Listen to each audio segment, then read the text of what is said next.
ഇന്നത്തെ ചെറുപ്പക്കാരുടെ കോലം കണ്ടിട്ടുണ്ടോ? തുടകീറിയ പാൻറ് വിട്ടുകൊണ്ട് നടക്കാൻ നമ്മുടെ മക്കൾ. അള്ളാഹു നമ്മളുടെ മക്കളുടെ ദാരിദ്ര്യം അള്ളാഹു മാറ്റി കൊടുക്കുമാറാകട്ടെ.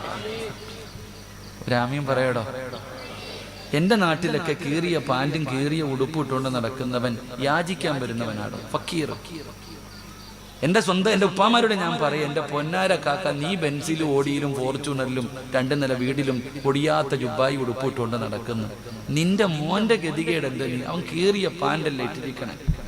നീക്ക് എത്ര ഉണ്ടാക്കി വെച്ചിട്ടുണ്ട്. നിന്റെ മോനൊരു കീറാത്ത പാൻറ് മേടിച്ചു കൊടുക്കാൻ പറ്റാത്ത നീ ഒരു വാപ്പയാ. പെണ്ണുങ്ങള്, പണ്ടത്തെ പെണ്ണുങ്ങളൊക്കെ പെണ്ണുങ്ങൾ. ഇപ്പത്തെ പെണ്ണുങ്ങളെ കുറിച്ച് പറയണോ?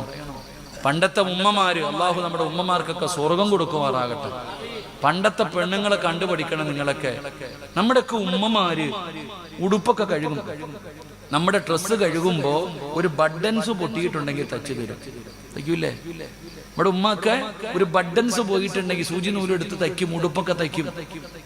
ഇന്നത്തെ പെണ്ണുങ്ങള് മോന്റെ തുടകീറിയ പാൻറ് കണ്ടിട്ട് തച്ചു കൊടുക്കാൻ മനസ്സില്ലാത്തവരാ ഇന്നത്തെ പെണ്ണുങ്ങൾ.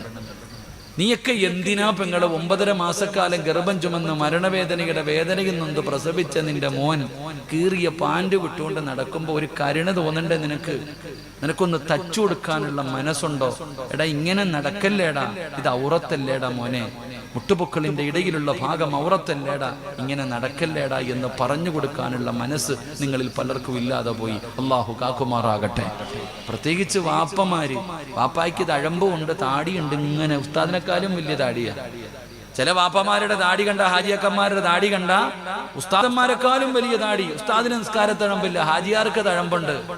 പക്ഷെ ഹാജിയാരുടെ മോനും മോളും പോകുന്നത് കണ്ട അള്ളാഹു ആലം. അള്ളാഹു നമ്മളെ കാക്കുമാറാകട്ടെ. അള്ളാഹു നമ്മളെ കാക്കുമാറാകട്ടെ. നമ്മളെ